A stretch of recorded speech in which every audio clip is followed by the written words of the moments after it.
প্ৰথমজন প্ৰধানমন্ত্ৰী পণ্ডিত জৱাহৰলাল নেহৰু দেৱৰ জন্মদিনটো আজি সমগ্ৰ ভাৰতবৰ্ষত শিশু দিৱস হিচাপে পালন কৰি আহিছে।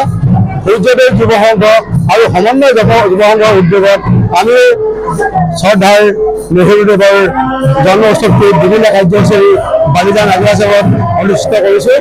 ইতিমধ্যে যোৱা আজি 10 নৱেম্বৰ তাৰিখে চিত্ৰাংকন প্ৰতিযোগিতা আৰু কবিতা আবৃত্তি প্ৰতিযোগিতা হৈ গৈছে, য'ত আমাৰ এই প্ৰতিযোগিতাত এই অঞ্চলৰ বিভিন্ন বিদ্যালয়ৰ প্ৰায় 2,000 ছাত্ৰ ছাত্ৰীয়ে অংশগ্ৰহণ কৰিছে।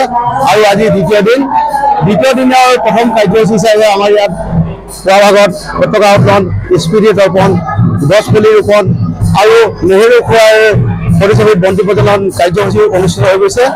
আপোনালোকে দেখিবলৈ পাইছে এতিয়া আমাৰ মঞ্চত শিশুসকলৰ বিভিন্ন অনুষ্ঠান হৈ আছে। আমি শিশুসকলৰ উন্নয়নৰ কাৰণে এই অঞ্চলত এই শিশু দিৱসটি বিভিন্ন কাৰ্যসূচীৰে তেওঁলোকৰ বাবে আমি প্ৰস্তুত কৰিছিলোঁ। তাৰে ফলস্বৰূপে আমি কিছু সময় আগতে দিহানাম প্ৰতিযোগিতা অনুষ্ঠিত কৰি গ'লোঁ। দিহানাম প্ৰতিযোগিতাৰ পিছতে আমাৰ জনগোষ্ঠীয় সাজপাৰ প্ৰতিযোগিতা অনুষ্ঠিত হৈ গৈছে, য'ত নেকি আমাৰ শতাধিক শিশুৱে অংশগ্ৰহণ কৰিছে। আৰু ইয়াৰ পিছতে এই অঞ্চলৰ ৰাইজৰ মাজত যাতে সমন্বয় গঢ়ি লৈ উঠে সেইবাবে আমি বিভিন্ন জনগোষ্ঠীৰ নৃত্য গীত অনুষ্ঠান আমি আজি পৰিৱেশন কৰিছোঁ। আমাক ৰাইজে যথেষ্ট উৎসাহ সহায় সহযোগ কৰিছে। আৰু ইয়াৰ পিছতে আমাৰ এই অঞ্চলৰ শিশুসকলক লৈ এখন আমি শিশু সমাৰোহ আয়োজন কৰিম, য'ত নেকি আমাৰ এই অঞ্চলৰ 40জনকৈ শিশুৱে অংশগ্ৰহণ কৰিব। তাৰ লগে লগে আমি আমাৰ বালিদান অঞ্চলত যিসকল উদীয়মান শিল্পী আছে তেওঁলোকৰ দ্বাৰা আমি গীত মাত এটা অনুষ্ঠান পৰিৱেশন কৰিম। এই অঞ্চলৰ শিশুসকলে যাতে প্ৰতিভা বিকাশৰ ক্ষেত্ৰত এখন মঞ্চ পায় সেই উদ্দেশ্যৰ লক্ষ্যে আমি এই অনুষ্ঠানটি আয়োজন কৰিছোঁ।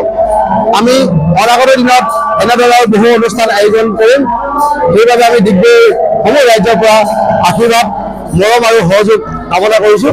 ধন্যবাদ। সমন্বয় বালিজানৰ উদ্যোগত যুৱ সংঘ বালিজানৰ উদ্যোগত আমি দুদিনীয়াকৈ শিশু দিৱস উদযাপন কৰিছোঁ। আমাৰ 10 তাৰিখে বিভিন্ন কাৰ্যসূচী আমাৰ চিত্ৰাংকন প্ৰতিযোগিতা কবিতা আবৃত্তি ইতিমধ্যে হৈ গৈছে।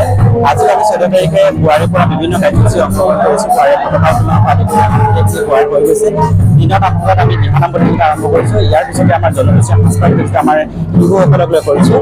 ইয়াৰ পিছতে আমাৰ এখন শিশু সমাৰোহ, যিখন শিশু সমাৰোহে যাতে আমাৰ অঞ্চলটোৰ দাঁতিকাষৰীয়া অঞ্চলৰ যিসকল শিশু প্ৰতিভা বিকাশৰ ক্ষেত্ৰত সহায় কৰিব বুলি আমি বিচাৰোঁ।